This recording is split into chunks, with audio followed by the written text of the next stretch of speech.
Welcome to Digza Podcast, where we explore how technology shapes modern industries. Join us as we discuss the latest in technology with industry experts, offering tips, career advice that will enhance your daily life and business. Whether you're a tech enthusiast or simply curious about the tech industry, you found the perfect podcast. I'm your host, Samuel Achato Bashir, the founder and CEO of Digza and a seasoned senior software engineer.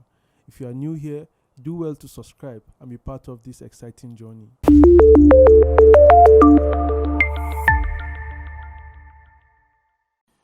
Hi, welcome to another episode of the Digza podcast. On this episode, we'll be having Peter Ayeni as our guest. Peter is an experienced software engineer with over 15 years experience working for companies both locally and internationally. He started his career in Nigeria and later relocated to the UK to follow his career in software development. He has worked for a lot of companies both in the US and in the UK. Right now, he has been focusing on mentoring upcoming software engineers, helping them to kickstart a career in tech. Peter has a wealth of experience to share, and I believe you'll learn a lot from him on this podcast. So stay tuned. If you have any thoughts or questions, feel free to drop it on the comment section. Hi, Peter. Thanks for honoring our invitation to join our podcast, the Digza podcast. We are excited to have you on board. We would like to get started by having you introduce yourself. Maybe tell us a bit about yourself, how you started your career in tech, and then we could get started from there. All right. Yeah. So my name is Peter Ayeni. Yeah. Thank you for really having me. I think it's a while we've been having conversation on this, so I'm really excited to be with you. So it's great. My career into tech actually started like a long time ago. When I say it, people were like, "Wow, that's really a long time." Like if I have like 15 years experience in tech. Wow. And that was true because I started out in tech immediately when I finished my secondary school. So in 2005, 2006, and I wanted to study medicine, really. So, but then I was fortunate to be at an emergency for the first time in my life. Like I've never been to an emergency before, and there's no reason why I will. Like, so, and we were at the hostel. My friend was trying to make a meal and he had like his hot water burnt accidentally. So we had to take him to the pharmacy. The pharmacy was like, no, that this is like first degree burnt, something like that we should take him to the hospital. And luckily for us, University of Ilorin Teaching Hospital in Nigeria is just not far from our school. So we just went there. So when we got there that night, we saw a man that was burnt from head to toe. Wow. So they say they hold like petrol in their house and they didn't know something's backfire and it got really burnt really badly. That was the first time in my entire life that I'll see someone that burnt. And then he still can't talk and he was crying. And I was like, you guys should like do something for this man. And the nurse was like, they can't because they can't even find any tissue where they could actually inject him. And like because young boy, you want to study medicine, you're just like curious. And then I go to the so what happened actually, interestingly, is that when we got to that emergency hub and we saw that man and everything, like smelling really bad and like you see like is this something burnt here or something like cooked? I was like, and as we saw the man, both of us, myself, my friend, and the other person that was burnt, we all went back immediately. I was like, guy, but you were burnt so and check. So it was really a gory scene. And also, like, after that, we saw the doctor. The doctor we saw that day was actually a very young doctor. She's a lady. And you see two things. One thing that inspires you that wow, a lady, young doctor talking to us. And even my friend that was burnt was like, crushing on her because he also wanted to like study medicine. So, and also I saw this thing that I feel scared and I feel so sad because they couldn't help that man. And also I feel like, do I really want to be saying this thing on a daily basis where people could cry and I couldn't help them? So, and that was where I started having cold feet about studying medicine. Wow. So, and sincerely, like I just like to do things that I feel a little bit control about. That's why I love maths. That's why I love science. That's why I love physics and stuff, because you can solve all of these equations. It's just that you've not figured it out yet, but you could still figure it out. And you can turn it, like, you can solve maths in 10 different ways. Yeah. So, and that's what's uh allow me to love learning and love maths. So, and also because when you are good in secondary school, it's always like medicine and stuff. So, Yeah. but when I saw that thing, I felt, okay, maybe I could do engineering or something else. And luckily for me, after my secondary school, I had a gap year. So I didn't do my jump immediately. A lot of my friends that do jump, because I was part of the Olympiad team in Kwara State. So for junior science Olympiad, mathematics Olympiad, and also biology Olympiad. So most of them, like we are 10 of us from different schools across the nation. And nine, I think 9 to 8 of them study medicine, are all doctors now. So it was only Wow. me and the other guy that didn't study medicine. He also, I think he's in the US now. He did aeronautic engineering. He's into machine learning now. Adebayo, uh, I can't remember the name, but he's an amazing guy also. I know he worked for Google for some time. So, and I was able to find a little technical outfit where I just like, this engineer is really brilliant, and I just worked there during that gap year. And that was how I know about technology and computer. Like I was Wow. almost like 17, 18, right? And I was like, okay, this is what I want to do. So I was just building electronics, dashboards and stuff like that, fixing computers, and that was how the journey started. Wow. Interesting. Like you started from Nigeria and then later relocated to the UK. Like what inspired you to make that move?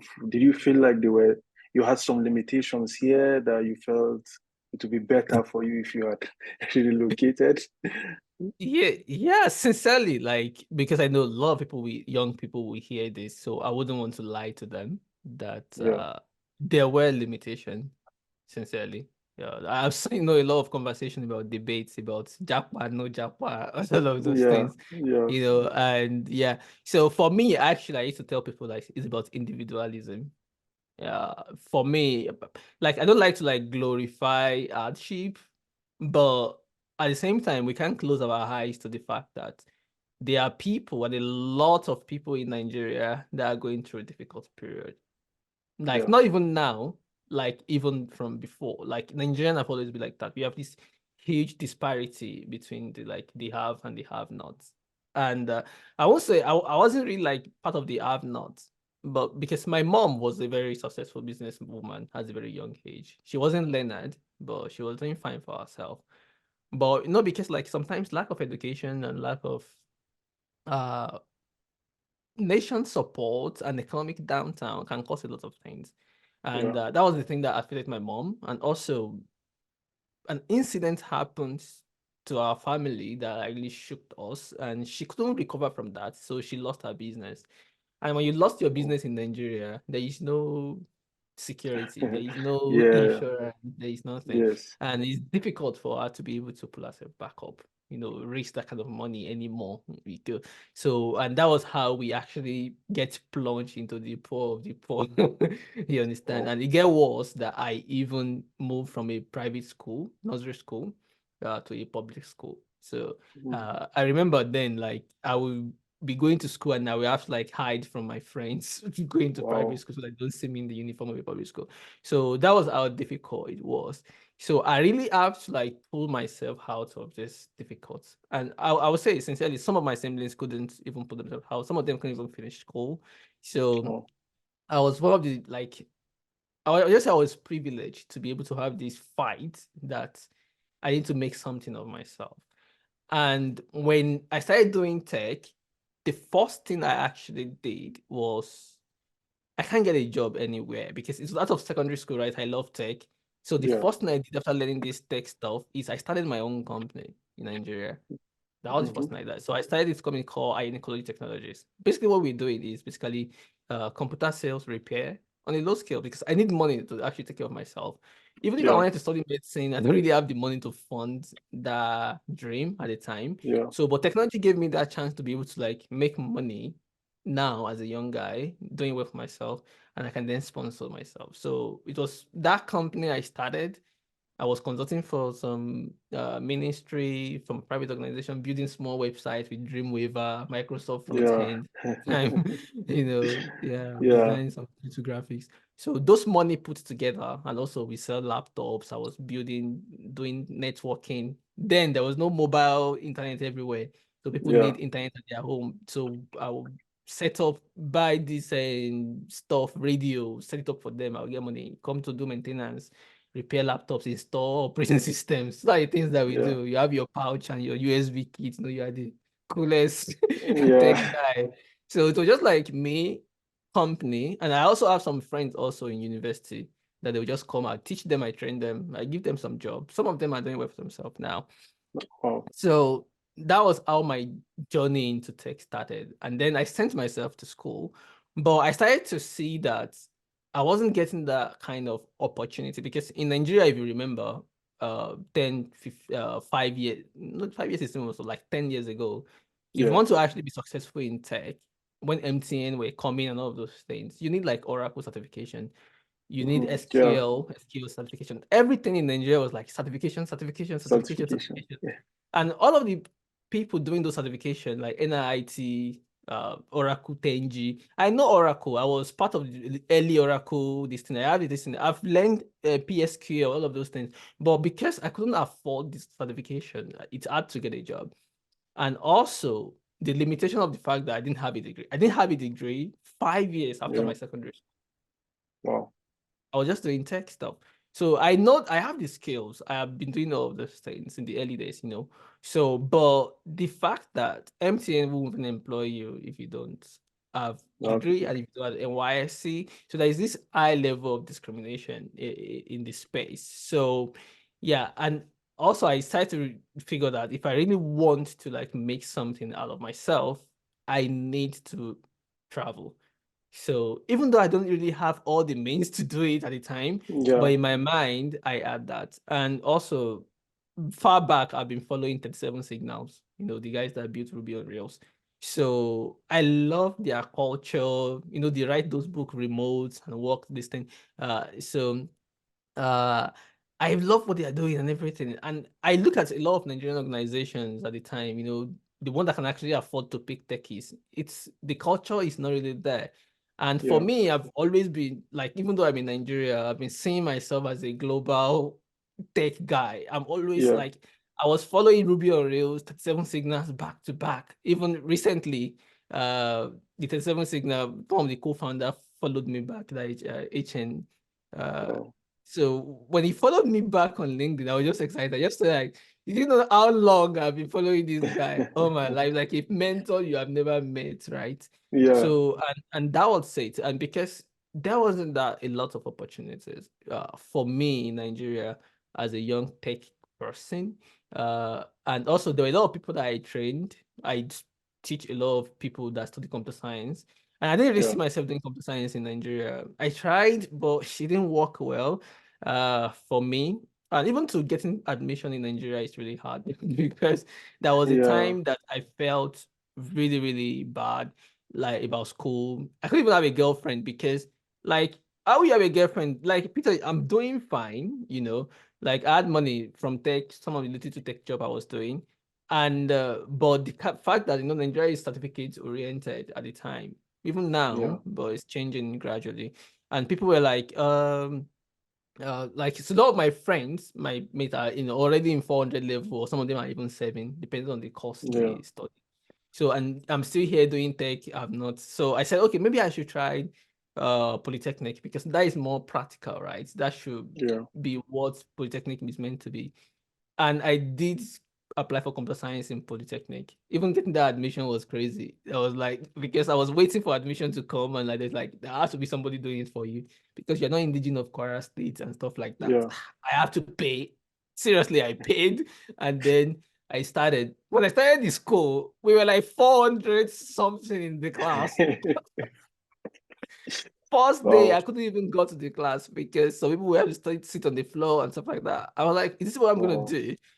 And they came to teach us for the first time basic. I was, I know I've been writing PHP Wow. and been building stuff. I'm like, oh my God, is this what I want to do for the next 4 years? So, well, I was just like, okay, maybe I will. I was registering and I was doing everything. We did our first test. It was like a madhouse. I'm like, this is how you people do a test. I was like A student in secondary school. I know the kind of things I've achieved. Like, Yeah. I just withdrew from the school. I'm like, I can't do this. Like, I won't let like mediocrity kind of push me, you know. And it could push someone, like you just feel like you want to be among, you want to have a degree and stuff like that. Yeah. So, and those are the motivations for me, really. And later on, I did get some job in the, I was posting on Facebook 2 days ago, the disparity about how we don't appreciate skills in Nigeria. So the first job I got in the corporate Nigeria, uh, I got it as a graphic designer because even then, not most of the tech job in Nigeria were outsourced. We all know that in the early Mm-hmm. days, most computer science students that work in maybe tech company, they just maybe they inherit codes created from Indians, or they just Yeah. buy off the shelf softwares. People weren't building like softwares like we are building these Yeah. days. You understand? So and they wouldn't even allow you to get a job if you don't have all of this. So I'm like, I built stuff myself, and maybe my time as a techie is not ripe because the ecosystem is not there yet. But I was still doing graphic design. I was doing other things like I was doing networking, I was doing all of those things. So, but I don't have CCNA, NNAP, all of those certifications. Yeah. So when I got the job as a graphic designer, I was being paid 45K. So that was in 2015. My another colleague was hired. He had a degree. He was being paid 150,000. So this is like the same skill set, right? Yeah. Same skill set, same everything and experience. But because like you don't have degree, you have that. So I was just like, oh, okay, this is the way things are going. So my idea was like, okay, I'll go get my own degree and stuff like that. But at the same time, I've always been like a startup guy, build something for myself and things like that. But those are the things that actually motivate me to like said, okay, I want to go to a country where I can reach my full potential, and Yeah. where who I am, who I know is not a barrier for my success. Oh. Those are the motivation why I actually leave Nigeria. Oh, interesting, interesting. One of the things that I'm curious to know about is with the trends that are going on in the tech industry, new technologies coming out, there's always something to learn out there. How do you Yeah. keep up with like building your skills, like skill acquisition, personal development, and then balancing it with being productive at work? Everyone. Yeah, so I think that that's a very important question. One of the Yeah. things that helped me a lot in tech was the fact that I was a avid reader as a child. Hmm. Wow. I just love learning. I read a lot. I can tell you for the fact that a lot of guys I started tech with, when I started tech, then I was the youngest. I have so many, most people in tech then were elderly, Oracle, CCNA, a lot of people that have done this punch card sometimes. And young people didn't see tech as something that they should be jumping onto because it wasn't like a cool trend like it is these Yeah. days. Even for us that are young people, the Yahoo boys were not allowing us to breed because it was the height of the spam and Yahoo internet spam at the time. So it was very difficult for people to like confuse someone that is actually doing tech. Like has so many police harassment, so many I can't even count. So many times I've been arrested Wow. when I was in Nigeria, so many times. So the idea I was just trying to say is that being a someone that is like a avid reader, someone that loves to solve problem. So because a lot of my tech skills were self-taught in the beginning, so Mhm. just because I couldn't afford a lot of the tech certification exams or go to NIT, it was super expensive. So I've always been a student of where can I learn the best knowledge for cheap or for free, and then get those information, consume them myself. I taught Yeah. myself how to use Adobe Suite, you know, Wow. and in Nigeria, then it was CorelDRAW that was reigning. Imagine when you're living in a country that everybody's using CorelDRAW. Even when I joined the uh, first company I worked with as a graphic designer, I was the only one in the organization using Adobe Suite. Wow. You understand? So, and I was able to, imagine they were doing a lot of publishing work and they were using CorelDRAW to publish. Like, how do you use CorelDRAW to publish? It's so hard because layout and everything is I introduced InDesign to them, and Wow. work they do for 2 weeks, 1 month for publishing, I'll just lay it in InDesign and create templates and stuff. Like in 2 hours, I've finished layouts. Because in Wow. InDesign, it's like web development, right? You can click one template, and every page that you need to use that template, you just inherit it automatically. So it's very dynamic. You can even write scripts and stuff like that. So for me, Yeah. I always thinking as a programmer, right? And Yes. in design, so it's increase a lot of efficiency in the work I do. So, and that's how I've always been from day one. And you should know that a lot of people still ask me, Peter, how are you able to transition from starting as a electronics 5 timer creator to networking to graphic design to web design to a core software engineer? It's a transition that is very, very hard for a lot of people to make. And Yeah. I can tell you for free that a lot of my friends have dropped out of the way, doing all these things. A lot of people can't even transition from Dreamweaver to CMS. Because before it was, we were using Dreamweaver front page to build websites. It's Yeah. like drag and drop. It's easy. Sure. It Sure. writes the JavaScript for you behind the scene. You can plug your database, MySQL, everything just work. You have a website, you collect your 300,000, you laugh home. You understand? And then website Yeah. become complicated. People started using CMS. Like even going from using Dreamweaver to using WordPress, some people can't make that transition. Wow. It's hard. Now, some people are still stuck on WordPress now. Going from WordPress to building core application that could, like, how will you build a startup on WordPress? It's not possible. Like, there's limits you Seriously. could do. I know some people have Yeah. startup on WordPress, but you can't scale to the level of Amazon or Flutterwave with a WordPress site. At least you need to be Yeah. able to have some customization. Like you don't have to wait for a WordPress team or a plugin that will be out of date for your project, or whatever you're Sure. building. Some people Yeah. couldn't transition that. You understand? So why is it difficult to transition? It's because you have to be passionate about learning. Yeah. That's it. Like there is no cajoling there. Tech space is a lifelong learning space. Mm. Like Yeah. if you can't transition, you'll be left behind so fast, like so quickly fast. So I have to, like 6 years ago, because I was doing Python for a while and Django, it works. But then when I saw the trends and how JavaScript is eating the world, I need to learn JavaScript. I grew up in an environment where we copy and paste JavaScript from script websites. When I started building websites, that's how we use JavaScript. Nobody writes JavaScript by hand. You understand? They're just all these script people, even the sales script at those times. Yeah. You understand? But now, the web run on JavaScript. I have to relearn JavaScript properly. You understand? And so many people Yeah. don't want to do that. You understand? So you have to be an avid learner. You have to be hungry for knowledge. And that's what I do. Currently now in my organization, they're looking for someone that can help in data engineering and stuff. I was like, yes, I will. You understand? And Wow. I started looking at data engineering. I was hearing some jargons I've never had before in my life. And And you've it's never so done that before. I've never done data engineering before. Yes, I've Wow. done some data science with Python and stuff, but I've not worked like a core data engineer and stuff. I've done Python because data engineering is more of like SQL, like big data, like there's so many Yeah. things to it. Like I've never Lighthouse, all of those frame. I'm like, wow. So, but now I started there are a lot of free courses online, even I was excited. I started taking courses on data engineering. Just want to like, what is that? You understand? Because I know the world is moving towards data now. So I need to be data ready. I want to know all the jargons, everything that is happening there so that I can pick it up. And So that's it.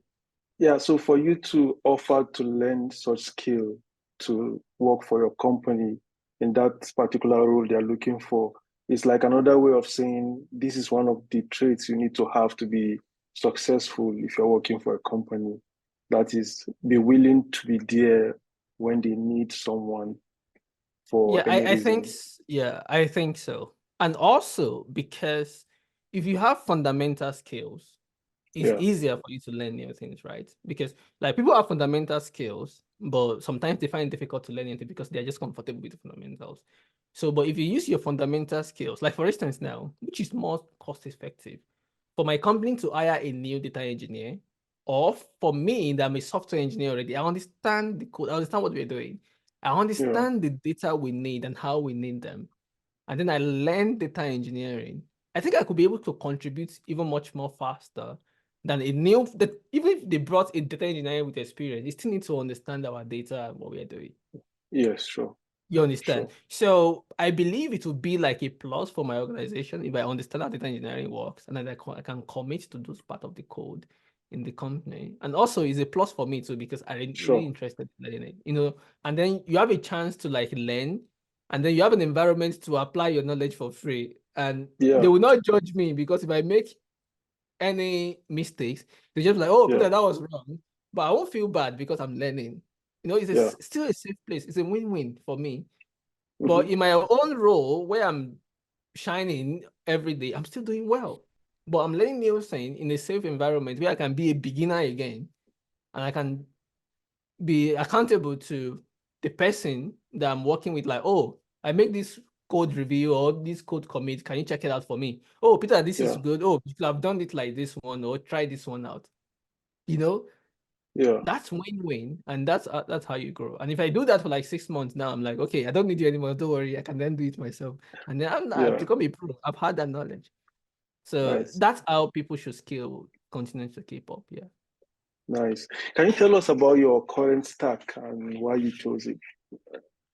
So I've never chose any stack. So the Okay. market chose stack for me. Nice. So I've never ever chose a stack in my entire life in tech. I've always worked with what the organization need, what I think is because the thing is that if you look at technology trends, what I look at is number one, if I look at the biggest player, for instance, now, if you're going to build the next Facebook today, Yeah. what will you use? That is the way I think. You know, so some people used to say that Facebook was built with PHP. So if I'm going to build the next Facebook, I will use PHP. Why? Because then, when Zuckerberg was building PHP and Facebook, PHP was the best tool because if you remember, I said that then everything we are building is front page, Dreamweaver. Those are things that were running web development. But if you want to build custom web application, it was hard. There is C Sharp, .NET, but they were integrated with Yeah. Microsoft, and you have to have SQL Server license and all of those things. It's limiting for startups.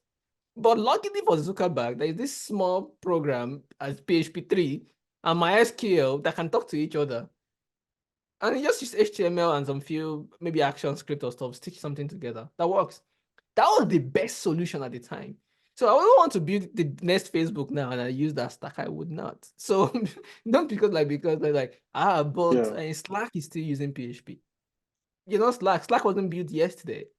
You understand? And that PHP is not just the only thing. I'm not saying that PHP is bad or not. People can use it depending on their use cases, you know. But the stack you want to use today is what is the best technology for the job today to be able to scale and compete. Yeah. You understand? So right now, I think it's TypeScript and JavaScript. Mm-hmm. They are really Mm-hmm. amazing. And Yeah. why they are amazing is because you can write low-level programs and tools for JavaScript using Rust and Golang, C++, or other thing, and they work so well together. So and that is the and JavaScript give room for innovation, and there is a lot of open source contributors, people who are willing. Imagine for Microsoft to jump on TypeScript, they know Yeah. that there is something going on in this Yeah. thing. And then, even though C Sharp is amazing, but TypeScript have eaten more. Like I can't even tell how many people are using the TypeScript right now. So I Yeah. would say that is how I choose my stack, right? Like I look at what are the things I can use to build next big thing. You understand? And then I learn that. So when you're looking for new opportunities, are you suggesting that you don't really bother about what those company want? You just consider if you are willing to learn those tools they use, then you Yeah. just go for the job. Yeah, if I'm ready to learn it, I go for it. So I don't define myself as a software engineer like I'm a JavaScript developer. You can never see that in my CV. No, I don't do that. I'm a PHP developer. I see people do that a lot. I'm a React developer. Like, why? Why should I be a React developer? No, no. I believe those frameworks were created by individuals and people. So I can't Yeah, define myself by framework. I could build anything with anything. That's nice. like I just give me a few days. Even if I don't know it, I will learn it and I will build something with it. Wow.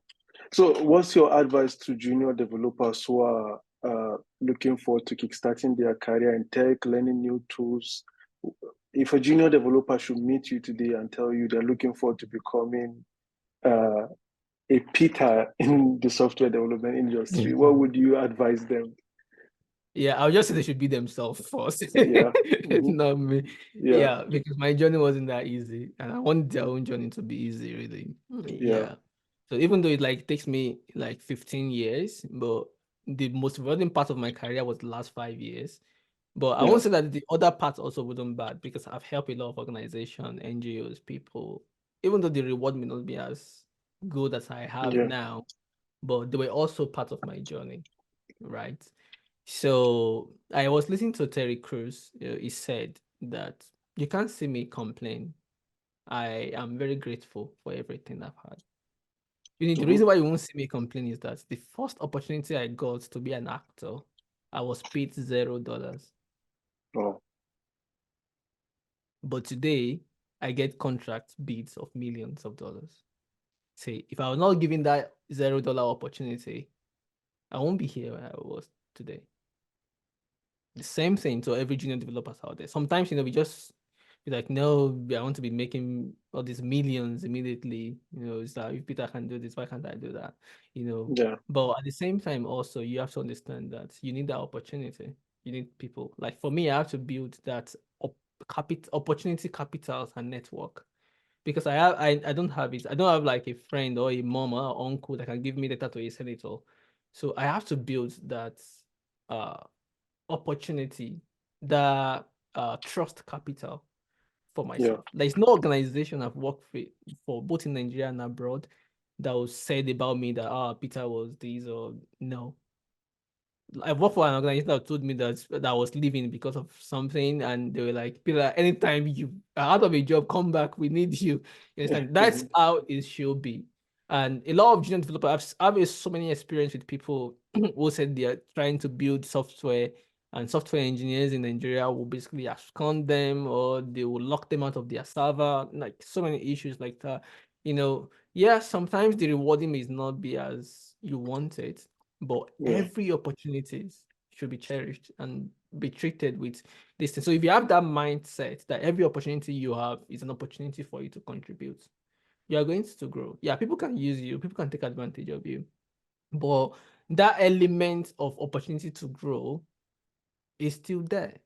You understand? Yeah. Like for me, I owe my career to everybody that you understand. Even because even Yeah. then, if you're taking advantage, I've worked with an NGO where I'm doing the work of like 10 people, and they are Oh. paying me. I'm like an old department because I can do like a lot of like if you give me computer, I could do like I can do editing, I can do 3D, I can do design, I can do networking, I can do repair, I can do web design, I can do application development, I can do the database.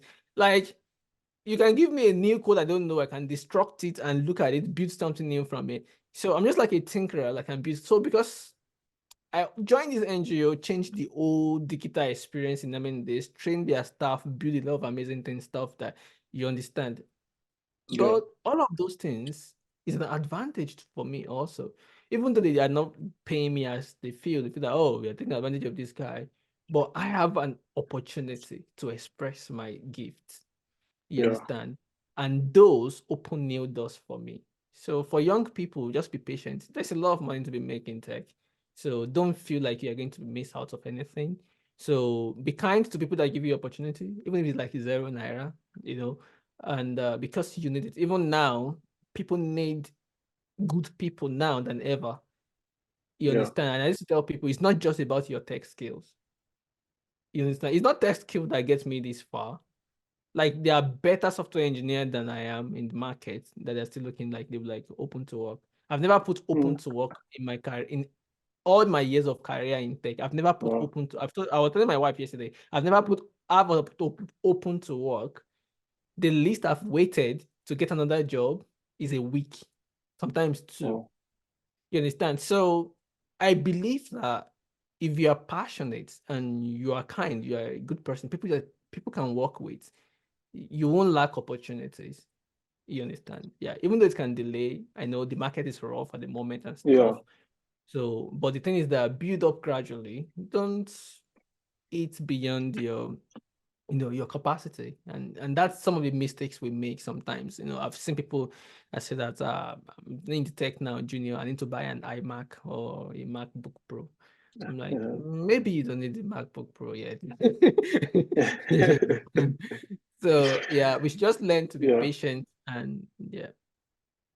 So going back to the question I asked initially, if you were to precisely tell a junior like certain kinds of technologies to learn, like maybe a language, let's say definitely starting from HTML and CSS, if you were to precisely pinpoint stuffs you feel they should learn, that you are confident that will help them to get a good direction in their career, what are some of the things you would recommend to a junior? So as a software engineer, that is something I used Yeah. to tell people.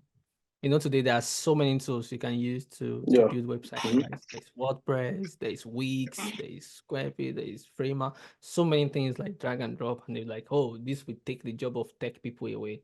But Wix have been around for a lot of years, it still haven't taken job of tech people away. So, and I believe for everyone starting out in tech, the first thing you want to have is fundamentals of technology, how it works. Yeah. And the best way to understand the fundamentals of technology is to understand how server and client work. Like that's the thing. Just know how server works, how client works. It doesn't matter the technology you throw into the mix. It's the same. Mm-hmm. Because if you look at the HTTP framework, and then you have the client server architecture, they are all the same. We just translate them. Just like you take client server architecture, or like for instance, let's say Bible, and they now translate it into different languages. Yeah. You understand? Quran, you take it, you translate it to a different language, but it's the same thing, but in different lingua. So it's because we have a standard, or just translate in different ways. That's why you see Chinese can write programming language or whatever in their own language. It doesn't matter. It's 0 and 1. It's just that the way you encode the language is different. And computer don't even Yeah. care about what language you're speaking anyway. Just if you give him the direct encoding direction, he's gonna do it. So for a lot of young people that are studying in tech, what I used to advise them is that learn how the server internet technology works. If you learn that, and what is the best way to learn that? Web development, not PHP, not I'm not saying PHP, not WordPress, not this one. Is just like giving you big stuff, like Yeah. build a simple server, build a simple client, let them talk to each other. Choose whatever language you like. Is it PHP? Is it Python? Is it Django? Not Django. Don't even use Django at this time, it's too big because Django has so many things. So you can use like something like Flask, for instance, with Python to build something, Yeah. or fast API, very low level, small, or use JavaScript and Node, build something. You can use Yeah. Rust. Sometimes for young people, it could be too much. But I just advise do Python or PHP or JavaScript, any three of them. Don't use big framework like in PHP. They have what's the name of this framework that's really cool? Laravel. Laravel. Yeah, Laravel. Yeah. Don't use Laravel because Laravel just like is big. It gives you all of these things already. So try to build this simple technology. Like JavaScript, I would say use Express. Uh, in Python, use Flask or Fast API. In PHP, what is the smallest PHP framework that is not too big, that just have like HTTP response and stuff? I don't know so much. It's been a long time I've been Yeah. in PHP world, but I know Yeah. that you can even do small PHP without. You can use PHP, because I do PHP without framework for a long time. Yeah, sure, So you sure. can just use small PHP, create a simple client and a template with PHP, create a simple server, a MySQL, this thing, maybe use like a WAMP server or local host or something. So Yeah, build that, you understand, and understand how this technology works, the response, the security, how to log in, how to log out, how to talk to the database in whichever flavor of language you want. yeah, And that's it. And then pick any framework of your choice. I recommend JavaScript all the time because JavaScript is end to end, and there is so many people to help you when you're in JavaScript land.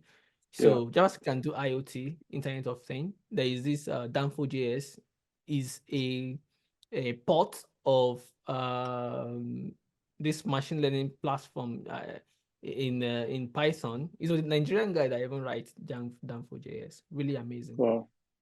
So a lot of the machine learning stuff in Python have been put to JavaScript. So IoT, you can do JavaScript, data visualization, big data, like whatever you want to build, like backend, scaling up to whatever level. Like Facebook is building JavaScript to another new level.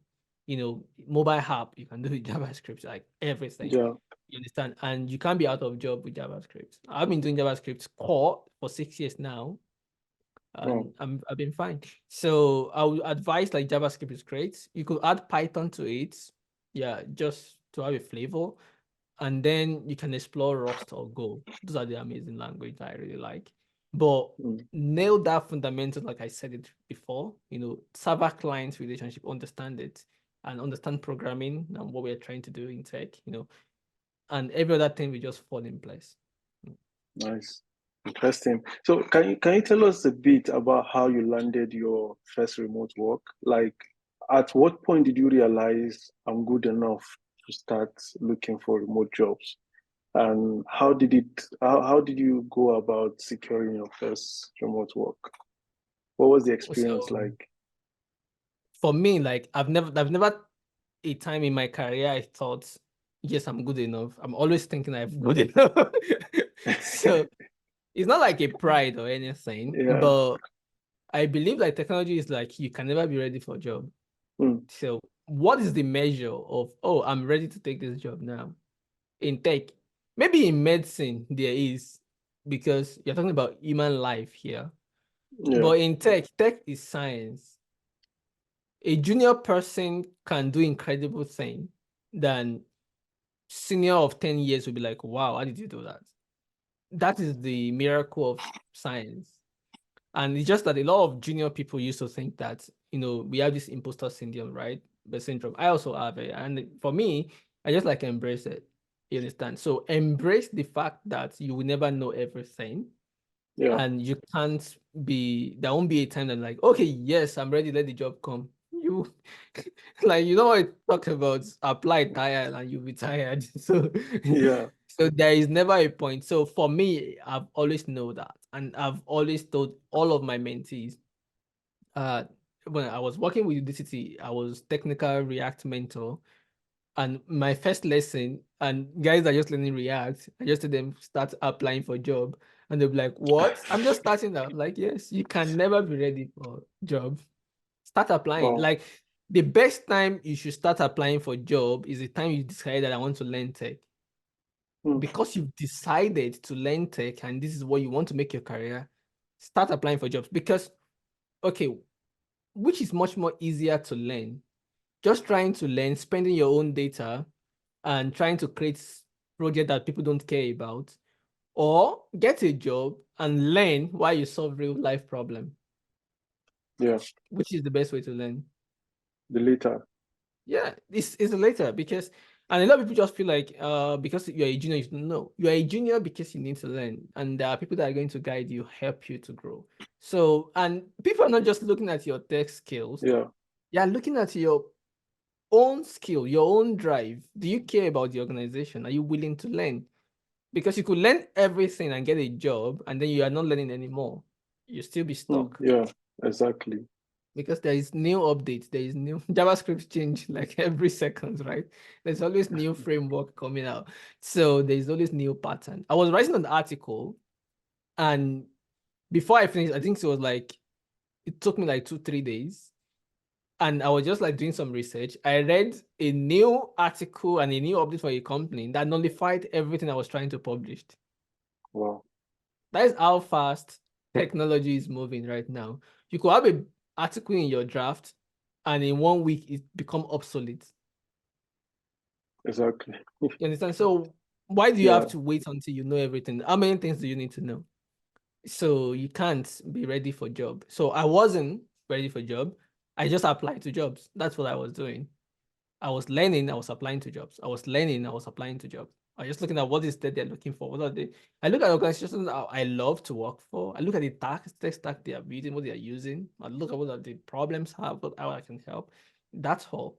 You understand? And that is the conversation I have during interviews most of the times. What are the difficult things they are trying to solve? So I know what to prepare myself for, what I need to learn, and stuff like that. And a lot of the time, technology is a lot of unknown, right? So Yeah. if you know everything, so when the unknown comes, what are you gonna do? Yeah, I understand. So your approach is learn on the job, Yeah, basically. Learn yeah. on the job. So with the current state of the job market, like what would be your advice to people who are looking for jobs, especially maybe juniors and even mid-level Me developers. engineers? Yeah. Yeah, So I can say that sincerely, right now, things are hard. A lot of organizations are laying off people, economy, things like that. So, and also because we've enjoyed the best part also, like some 3 years ago, before COVID, and because people were at home, people were spending a lot, tech was growing at the rate that we can't even control. So I think it's not like doom and gloom for tech. It's just that the market is settling. When you have the bubbles and then the things try to settle. So that is what is happening right now. It's trying to settle. So, and people just keep your eyes out, because when it's trying to settle, and then you can see that some opportunity will be flowing up and some will be coming down. So look yeah, out for all of these flashes of opportunities and where you need to be. Another thing is that I used to tell people, like, look at the third door. You know, all of our life, because of the way we were trained, we're like, okay, go to school, pass your exam, get a degree, do NYSC, start applying for job. That's what the people throw out application, you apply the same way they do. So for me, I think that it's so mechanical. I believe that every organizations are looking for opportunities to be better. yeah, So if you're looking for a job, you could take a little bit step further, just beyond the ordinary that every other people will do. That could be like maybe the company you love, you contribute to their open source project. You read their article, you give feedback to them. You yeah, connect with their team on LinkedIn, on Twitter, like you engage with them with what they do. Like, because I've seen that it's much more easier to get a job in an organization you really care and love it, you love, and you know the people. They're trying to like seeing you on the radar than the organization yeah, you're just trying to join Google. Like everybody's trying to join Google, Facebook, because like, but if you're really, really in love with Facebook, like for instance, like I love Facebook, but I don't see myself like, I don't know what would be like. I mean, interview, like, why do you want to work here? What will I say? Like, I can't make that up because it's genuine. You understand? So I want to work with organizations that I'm genuinely like. For instance, now Apple. If Apple said, "Why do you want to work here?" I'll tell them like 1 million stories, because this is a company I've yeah, always loved to work with. yeah, You understand? So, and that's the idea. You need to look at the market, look at the space, look at the culture, look at the technology, look at where you really want to work hard. You understand? Even though I love to work at Apple, but I've not even attempted to apply there before, because I just feel like maybe it's not the right time, or I have other organizations like. But if you look at my track record, every company I've worked for, I've been a company with a vision that I really love and resonates yeah, with me. So that way it makes it much more easier for me. So I know a lot of people just like send 300 applications on LinkedIn, quick apply. Yeah, it's good. It can work. It's like a EJ, like all of those things. But the thing is that sometimes if you do that, also be intentional about where you really want to work, and try to work towards it. Even if you don't get the job immediately, like culture yeah, them. Just like you have someone that you like, when I used to tell people like work is like dating. You have like a girl or a girl like a guy. You're just trying to like pamper them, Yeah. like be friends, and you close, and then things worked out. And that's the same thing with organizations too.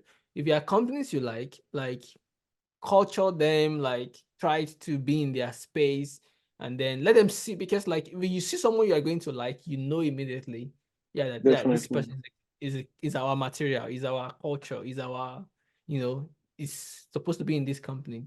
And then you are there in that interview or in your application, like, I'm supposed to be there because this and this and this. And that is why those cover letters are important, right?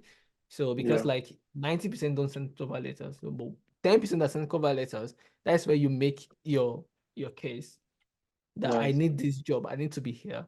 But a lot of people feel like everybody don't just send cover letter, but most people don't send it. You just like click apply, and yeah. So people should do a little bit extra for the organization they really care about. Hmm. Yeah. So coming towards the end of the podcast, I would like to know, what is one of the most challenging experience you've had throughout your career? I think there was a time I came across one of your posts, I'm not really sure, where you talked Mm. about a new offer you got with another company. And I think you said something like you quit your current company to take up that role. And then just about a week to you joining the new company, they now canceled the offer. Yeah. And then you were you were, and I think you Yeah. mentioned something like you just had your twins, Twins, yeah, right? at the Yeah, you time. just had your newborn babies, and it was a crazy experience. Yeah, I was like, Yeah. wow. Yeah. How did that impact your career, and how were you able to overcome that? Yeah. I think, that those are one of the like biggest uh it has never happened. I don't know how many people that have happened to before. That was the Hmm. first time. So because I was working with this amazing company, and I was even a shareholder. I have share Wow. options in the company, and we were great. So, and in the, life is something that when you're working in a startup, I've also built a startup before. I know how it is. So for me, when I'm working with organizations, I love to work with that organizations like I would do mine. You understand? Yeah. Because I understand what it is, how hard it is to be an entrepreneur. So when I was working with the company, I was putting in all my best. Like we will be on live, even though it's remote, we'll be coding with some of our other friends, we'll be deploying overnight and doing all of those things. Like that's how we work. And I have my son, he was like 4 years old to 5 at the time. At that age, kids are okay, they don't bother too much. So I have my freedom, I would say. I think 5, and yeah, 5 to 6, because we really space our kids, because we just wanted to have like a lot of time before we have another one. So our plan is to have one more child, and then we Yeah. are okay. We could, yeah. And when we got to the clinic, we discovered we are having twins. I was like, what? Oh my god, it's insane. I know, and if you're living abroad, you know how child support, childcare could be. And I know that, oh my God, twins is not going to be easy. And imagine we have planned that, we have 5 to 6 years gap. Let's have one more son, because it will relieve us like one child. How hard can it be? Our first son is already 5 years old. He can take care of himself, Yeah. But you have two. It's like my biggest fear. I wasn't expecting it at all. Even till now, some people Wow. still feel like maybe because we had a long delay, we did IVF. It wasn't IVF. We were not even trying to have a kid for a long time. Wow. So what came to my mind is that I know it's not sustainable. If I'm going to be with this company with having twins, it's like I'm lying to myself. There is no way I can give them the best of mine, and we are always raising. We are just like this pre-seed level. You're still building, Yeah. trying to get market fit. So what I thought is I need a company that have a market fit already, that is already in the market, but they need like improvement or scale. So that way it's easy, because we have paying customers. We are not crunch on money, and then Yeah. I can have some kind of security. Then I can work with them to like maybe scale up, or build better products and stuff like that. I've helped a lot of organizations start up to build fantastic products in the past. So I believe I have like all the things I could do that. So I thought my, CEO that this is what happened. We are expecting the twins, and I don't think so. I will be able to give like my best in the company at the moment. Like, yeah, they understand twins can be a lot of work. So as I looking, I got 3 offers really with big, medium scale company. So 2 of them give me offers. I did the 3 interviews. I got 2 offers. So I have to pick, between the two. So I picked the bigger one, the bigger company, because the company, both of them are big, but there was one that was like to be bigger in terms of like infrastructure code, because it's like a media company. They have like microservices, a lot of things. So I just felt like, yes, I want to work in the team where we have like Java developer, Go developer, PHP developer. Like, that was what I was in my head. Like, I can learn a lot from all of these guys, diversity Yeah. and stuff. And they were using GraphQL and stuff. Like, these are the new thing I want to use at the time. So I'm like, yeah, this is a good thing. I talked with the CTO. The CTO was cool. He's an elderly person. I feel like I can learn more from him. He's been in the industry for a while. So I picked them. And it was okay. So, I have 1 month notice I give to my company. They're like, we even had like a nice dinner with all of my team members. And then, yeah, in the last day, we say my goodbye. I came back home. I even went on vacation for 2 weeks. I went on vacation, relaxed. I traveled across England. I even went to meet a friend of mine in South England in the countryside. Spent like 3 days there. I was on train for almost like 1, 2 days. So like living the life, starting a new job, and then respecting the twins. And I resume on the Monday. It's not like a week. On the Monday, I was waiting. You have this onboarding stuff you did, and then they Yeah, send you yeah, the yeah. HR stuff. And I went to the HR stuff. I can't log in. I was just waiting. And then by 11:30 in the morning, because I've been waiting, I've been trying to, who can I talk to? Every email Yeah. I've sent, I've been responding. I've not gotten the Slack listing. I've not what's happening. 11:30, I just got his email. Sorry, your because of this and that, your appointment have been terminated. Wow. On that day, I was just like,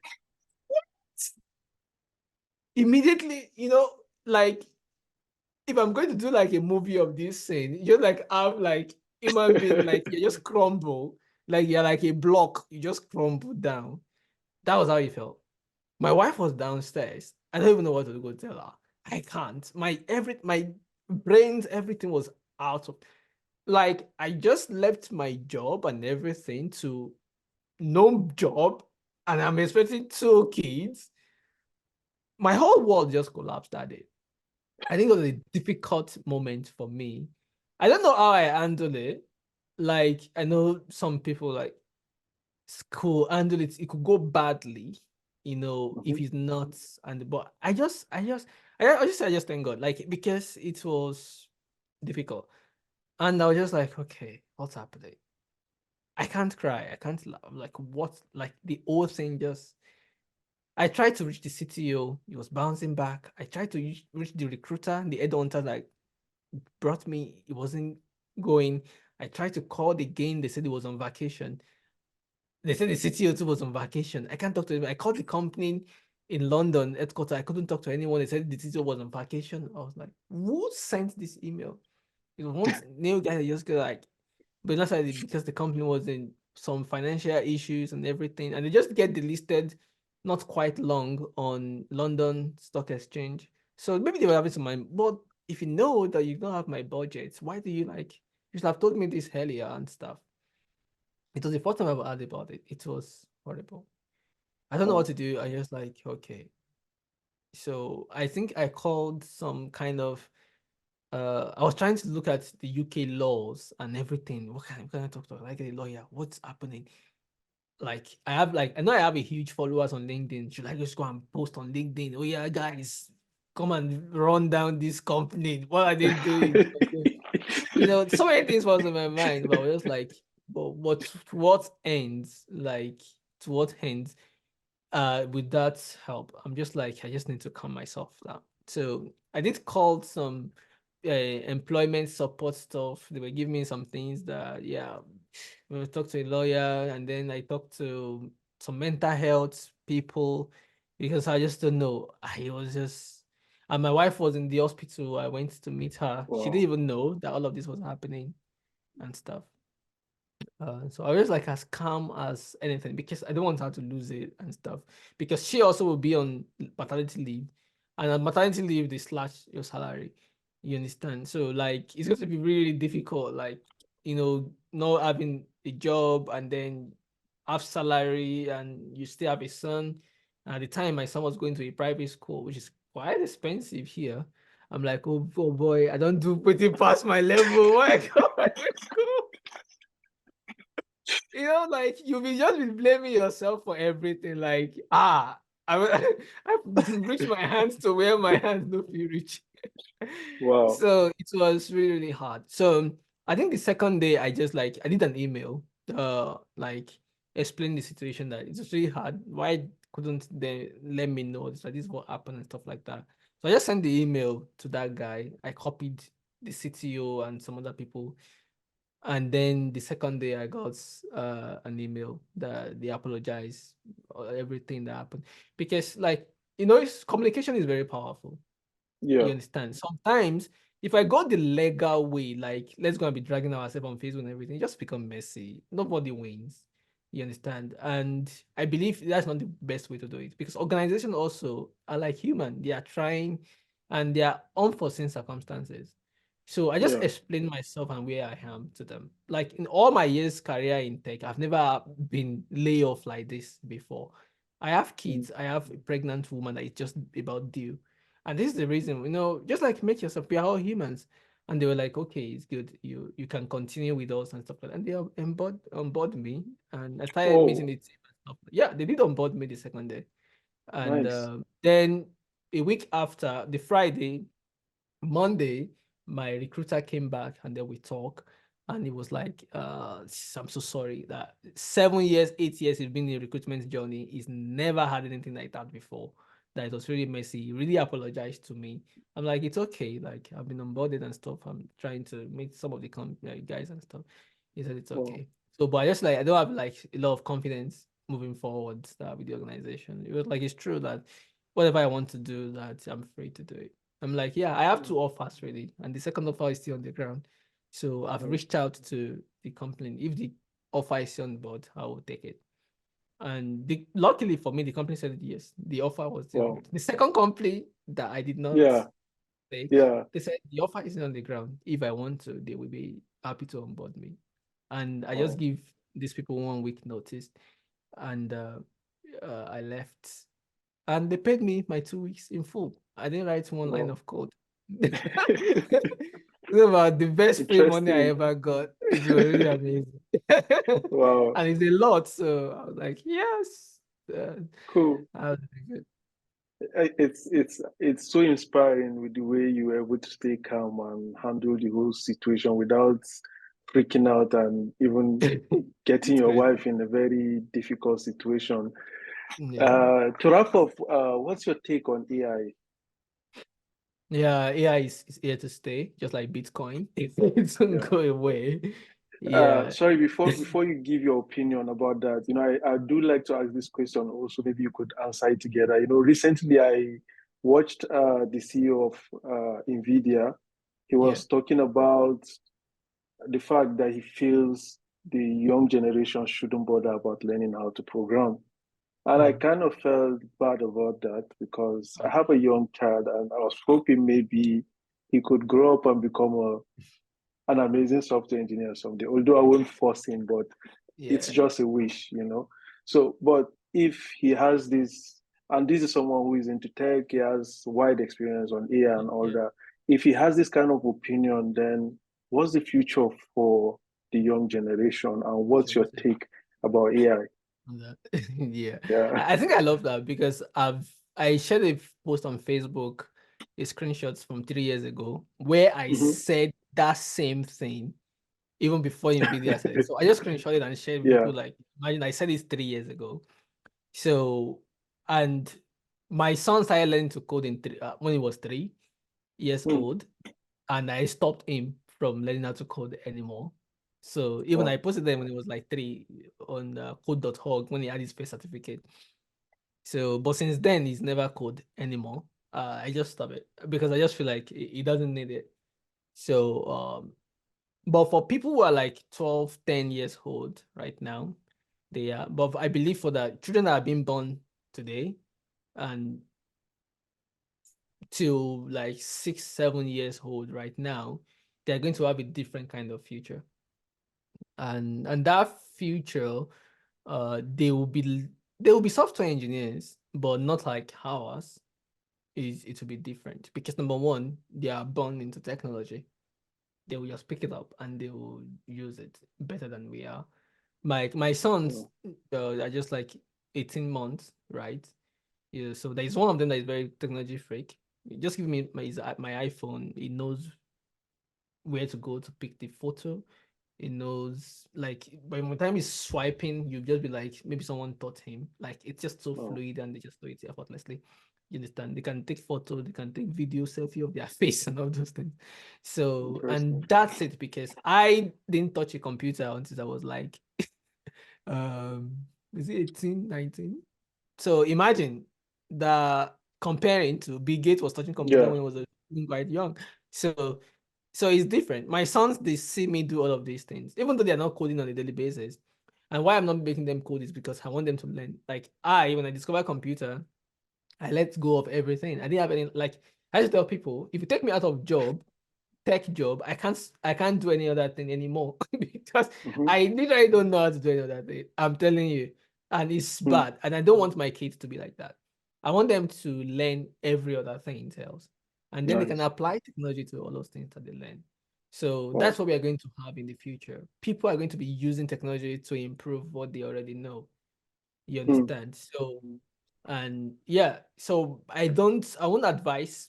In Nigeria and Africa, for instance, we will still continue to need software engineer because we don't even have an AI plan yet.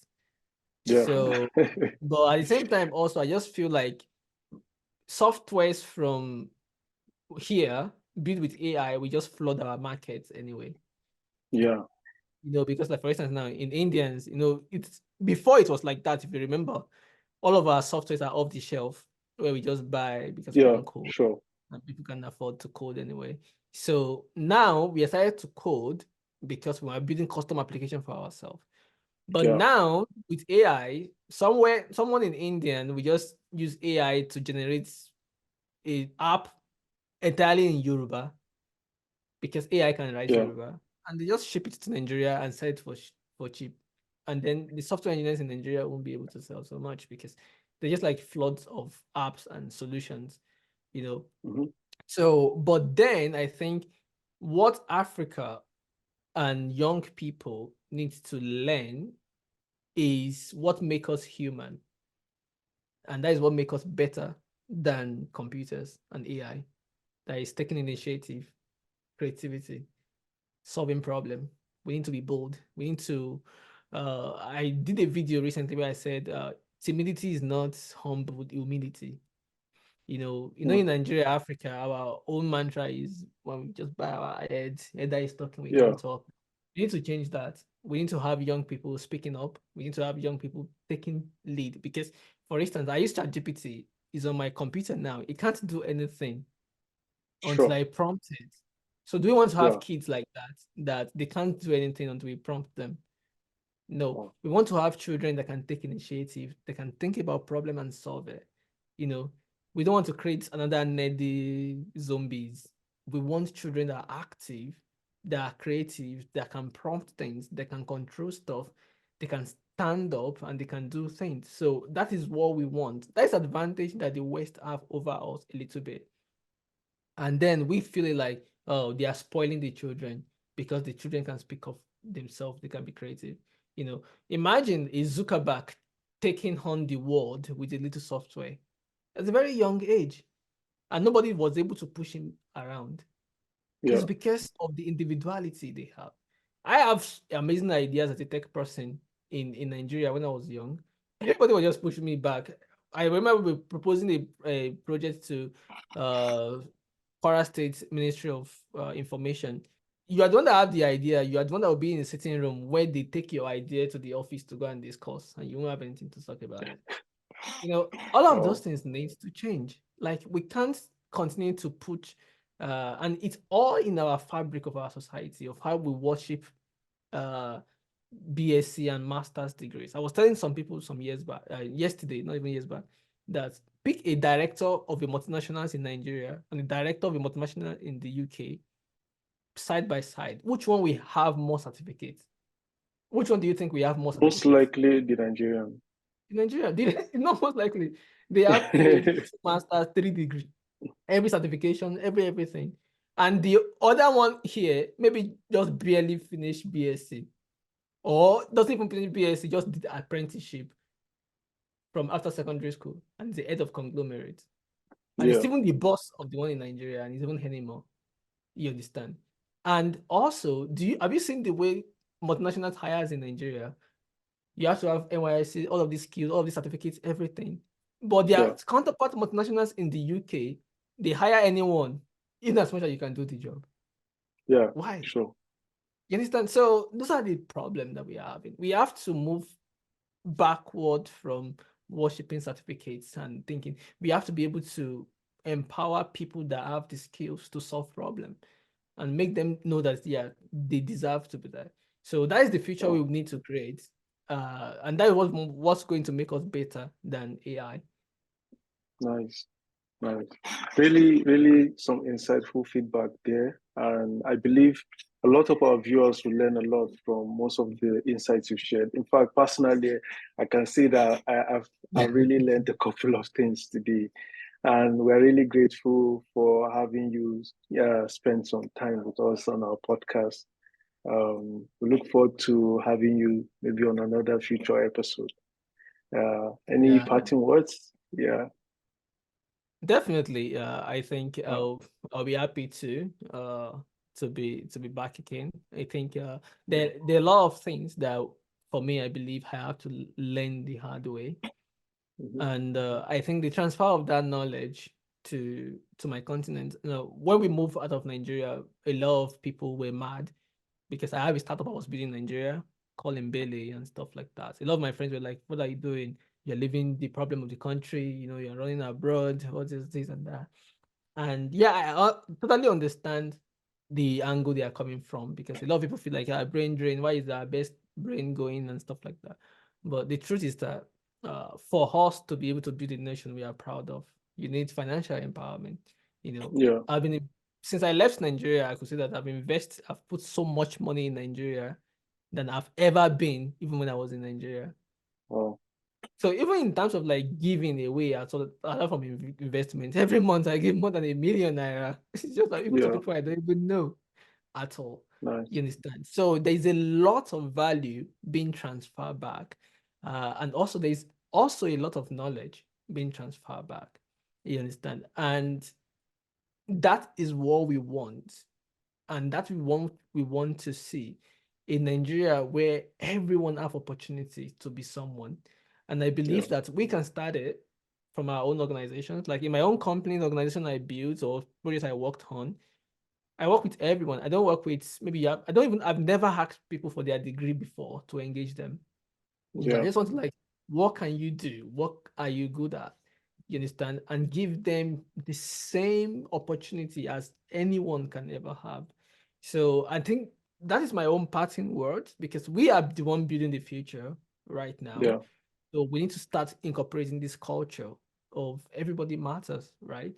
And also to young people that are learning, they should be patient because uh, patience is very, very important. Like we live Yeah. in a world right now that your reputation can be smeared so fast just because of money and stuff like that. And because the internet is crazy and information move at the speed of light and it Yeah. can affect your career more. So that's why I feel like patience is very important. So learn the basics, be humble, gradually move up the ladder. And when you start moving, it starts moving so fast. The first 10 years of my career was like struggle and everything. But when things start to kick off, it was like I've never suffered before. And that's the Mm. advantage I told people. Like, if you're in tech, just be patient. Now you think you're earning 70,000, 100K, 300K. Don't worry. By the time the million will comes, you just be like, wow, what just hit me? You Yeah, understand? And that's how yeah, it is. And then you even appreciate it more than that. exactly. So yeah, patience is actually a virtue. You understand? And Yeah, also learn to play the long-term goals. You know, yeah, that's the thing. yeah. Thanks a lot, Peter. We'll definitely keep in touch. See you next time. Yeah, Yeah. thank you very All right. much. Yeah. Bye.